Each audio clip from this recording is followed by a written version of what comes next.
when I saw Sandy Hook, it inspired me and kind of moved my heart to do something about it.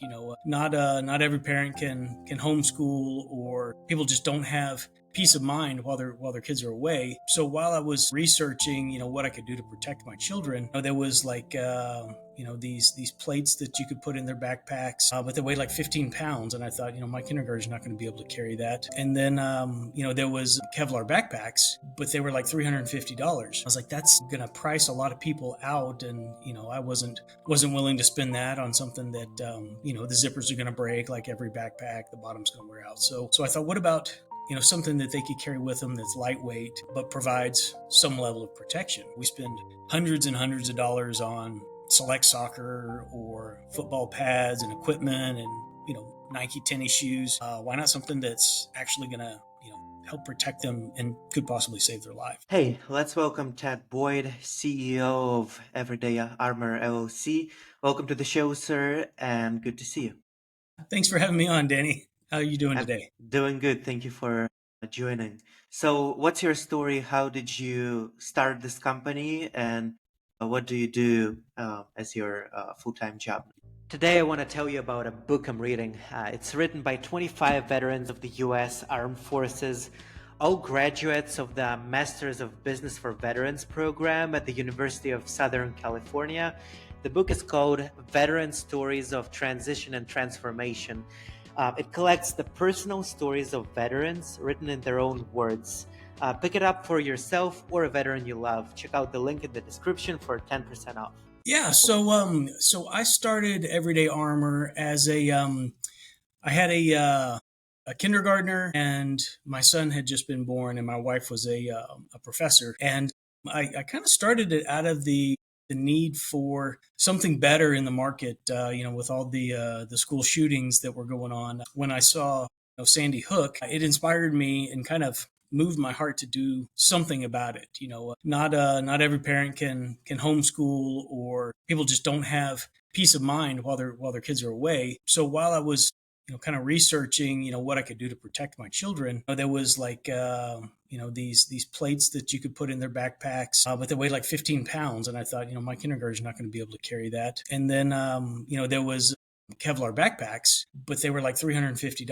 I was like, that's going to price a lot of people out. And, I wasn't willing to spend that on something that, the zippers are going to break like every backpack, the bottom's going to wear out. So I thought, what about, something that they could carry with them that's lightweight, but provides some level of protection? So I spent about 18 months kind of researching different types of Kevlar and building prototypes, and arrived at a prototype that I took to my hunting lease and tested, and it stopped bullets. So I was like, this is great. Now, how do we make this in kind of mass production, or at least in a design that could favor that? So it took another 6 months of creative thinking and reworking the prototypes, and in the meantime, I was working on the patent as well. So it was about 3 years in process before I had a prototype that I was actually comfortable with, that priced in. They retail for about $69, $79, depending on whether you catch a sale or not. The LifeBinder itself would stop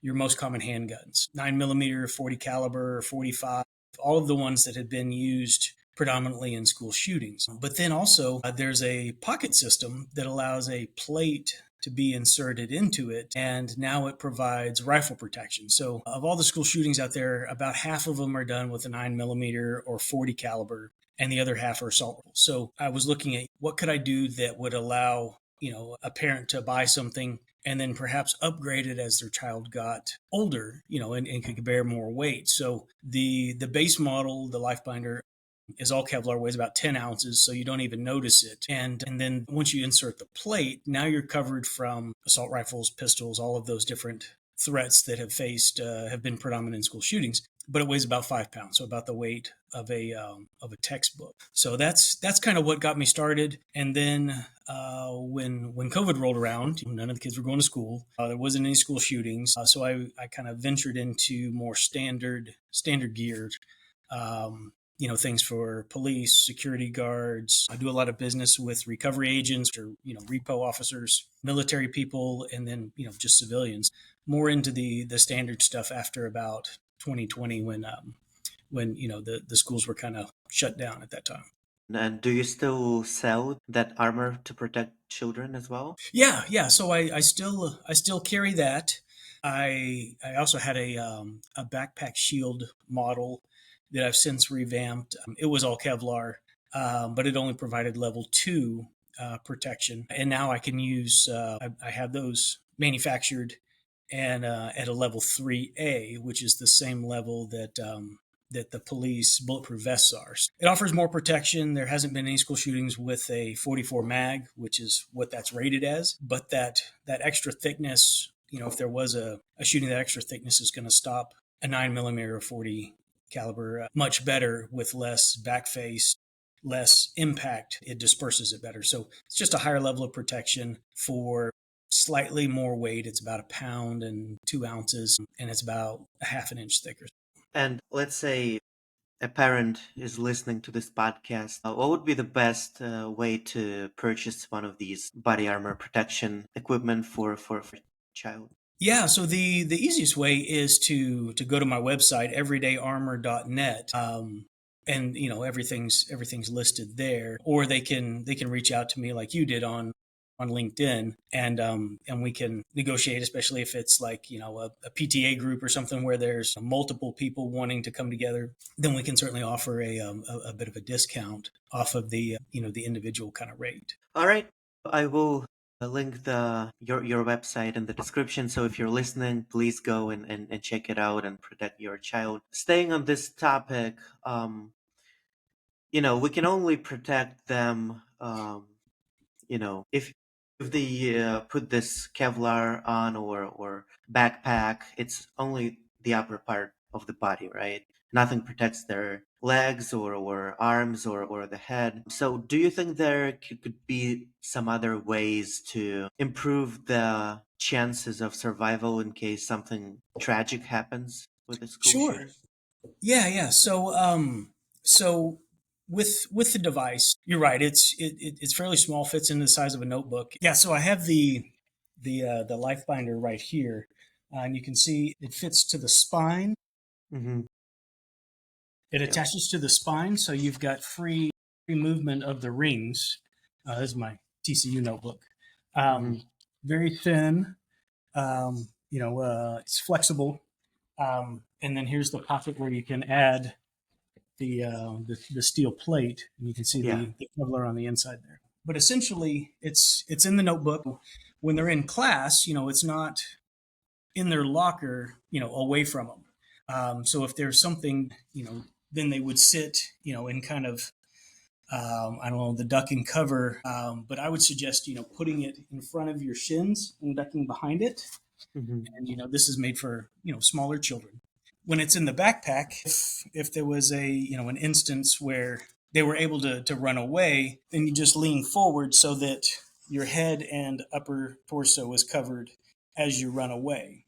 And then, the backpack shields, they do come in a 11 by 14, which would be for, like high school age, college age kids. This is about 11 and a half tall, 9 inches wide. So the 11 by 14 would be, this much taller and about this much wider. So a little bit more coverage for a larger student. Ideally, I would be able to get into a school system and use some of the same technology that I've got for the hard armor and put that in underneath some of the desks. So if I could get a contract with a school board or something and layer the underneath of 4 or 5 desks in the back of each classroom, then each desk could be flipped over, and that would protect the whole class, top to bottom, left to right, from every kind of threat that they might face. But that's just an idea. It's not, I haven't been able to get into the school board or be able to pitch this, doing anything with the school board. There's a lot of red tape. And then there's also this predominant thought that this will never happen to us. It won't happen to me. I don't have to really worry about this. It's tragic when it happens someplace else, but it's not likely to happen to me. And, the odds are that it won't, But if it did, then, you would have done all that you could to protect as many kids as possible. So that's kind of the barriers that I face right now, from being able to really protect all of the students, their whole body, versus, one parent deciding, yes, I want some level of protection and I can do this.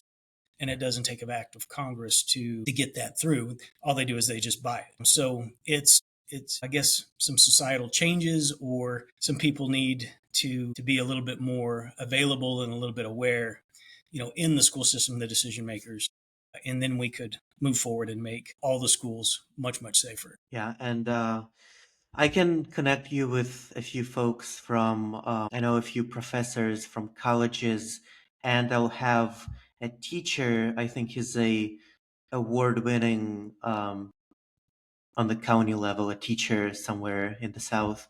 So we can talk about that offline, and I can connect you with them. Maybe that will be an helpful introduction to. Yeah, that'd be great. I'd Yeah, appreciate that. Sure. yeah, absolutely. So, do you think that this device can be helpful for people that have nothing to do with the education system? Let's say I just go to a crowded place. I'm a little worried about myself. Can I put on a backpack and put this thing in the back just to feel safer? Would that be a good use case? Yeah, absolutely. So the backpack shields, the large size, the 11 by 14, a lot of people buy them just for, taking to events. There's more and more of these things that are happening at events. So there's no metal in the backpack shield, so you don't have to worry about, metal detectors, things like that. It's gonna, protect you from handguns, but it's at least something. So yeah, that would be ideal for a full grown person, to take to events and things like that. You could even sit on it as, like a cushion or something. But yeah, absolutely. People carry them. People have the preppers have their bug out bags. A lot of people have bought those to put in there, so that, if you're in an emergency and you need to get away somewhere, you have a defensive mechanism as well as offensive. If you're carrying guns and stuff like that, having a gun's not going to keep you from getting shot, but, a backpack shield would. So yeah, there's a lot of people I've sold them to that just have them for that purpose. Yeah, and in light of recent events, we have the assassination of Charlie Kirk. He was a public person, and my understanding is that he was wearing a Kevlar, and the bullet bounced off of that to his neck. I might be wrong there, but do you think there is a risk that, these pieces of equipment that you produce may still result in something like that, or it's kind of designed in a way when this is probably not gonna. Yeah, so with ballistics, there's any number of things that could happen. The bullet could, break apart, and a fragment could go into the neck. If Charlie was wearing, and I haven't done a lot of research on what he was wearing in the caliber. You're typically not going to have a pistol round shot at 200 yards. So my guess is it was a rifle, and you really can't stop Kevlar with a rifle. You can't stop rifle with Kevlar. You would need some kind of hard plate, most commonly ultra high molecular weight polyethylene, pressed into, a plate's going to be your most comfortable to wear. You've got steel, you got ceramic. If you have a steel or ceramic face, then the bullet is going to explode. And that's going to create some of that fragmentation, or, a ricochet, depending on the angle. With ballistics, it's just hard to tell. And that's why if you're reading something that, on the back of one of the plates, it's likely going to say, nothing is completely bulletproof, but this is designed to meet XYZ standard. And typically here in the US, we've got the NIJ standard. The National Institute of Justice has testing protocols specifically for the levels of protection, different calibers, the speed, the weight of the projectile. All of that is a testing protocol. And I have my stuff tested in NIJ certified labs to meet those specifications. So it's designed to do a specific thing, and in under controlled circumstances, like the NIJ for the LifeBinder is 010108, which is not something that's actually worn next to the body because it's in a a backpack or held. So it's 5 shots of a specific caliber at a specific distance, and it has to stop all 5 shots. So if you take one shot to it, it's likely going to do what it's designed for, because it's been tested against five. And there's other standards that measure the back face deformation, the 0106, and they're rolling out the 0107, which is to accommodate, the more common AR-15 or 5.56 type rifle, which isn't really tested in the NIJ system, but tested in other systems around the world. So there are testing protocols to make sure that things are designed to do what they're supposed to do. But with anything, there's variables that can't always be accounted for. So in this instance with Charlie, it sounds like there was either he was protecting against handgun and faced a rifle, or it just kind of ricocheted or fragmented in an unfortunate way. I haven't read enough about it to really be able to confirm which way it went. But yeah, if you're only carrying level 3A protection for handgun, if you meet a rifle, it's not designed or built to stop that kind of in it, and it will fail. And can you tell me more about your collaboration with the law enforcement? Who you work with, and how are your tools and pieces of equipment are helping them, or maybe someone in the government, just to get a better idea? Yeah, so I haven't really gotten any large, department contracts yet, but some of the smaller police departments. So I'm in Texas. I'm based in Fort Worth, and there's a little town called Melissa that's a little north of Dallas. These small departments don't always provide their officers the equipment that they need, and so that's where I get kind of ones and two sales, where it might be an officer and his partner. They need a new setup. They need a new vest or plate carrier and the plates, and they may choose level 3 plus, level 4. Usually the police are choosing something that's rifle ready because of the prevalence of automatic rifles. So I've helped Melissa. I've had a border patrol guy come and get one. There's a kind of a committee or a group of first responders here. There's kind of like the National Guard, and they've bought some, and they're looking at how many more sets that they need. I helped a recovery agent company, or I guess asset recovery, people like repo officers and things like that, up in New Jersey and Florida. They've ordered several complete carriers and plates for their officers out on duty, because these people face these threats on a regular basis. I do a lot of stuff for civilians, but the people that are actually needing this for their job, it's pretty serious, and they want to make sure that they've got good quality gear and stuff that's been designed and tested to take on whatever they might face. So of all those kind of different groups, I'd say most people that I see are probably security guards, because the security guards, it's almost always on them to get their own equipment. Sometimes they'll message me at 11 o'clock at night, "Hey, I've got a gig tomorrow. I need stuff. Can I come by?" And sometimes it's fine. We'll make arrangements, and I'll leave their setup outside, or I might be up and doing stuff. It's great being kind of an individual in a small business, in that I can help these people whenever they need it, and be available for them, because it could mean the difference in life and death for their jobs. But I haven't really broken into the big departments yet, so fingers crossed. Hopefully somebody sees this and wants some big orders from a big department. Yeah, absolutely. And before we finish the episode, do you have an advice for, or maybe something you want to share with parents in America who may be worried about school shootings, and you started this company because of that? Anything you want to share with them, with the public? Yeah.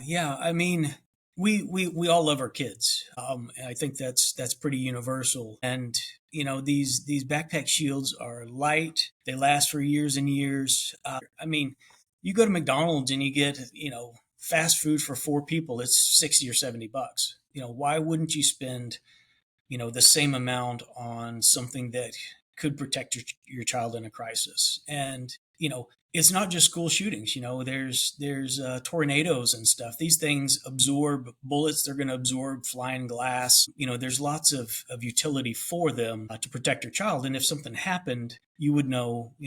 I've done everything that I can.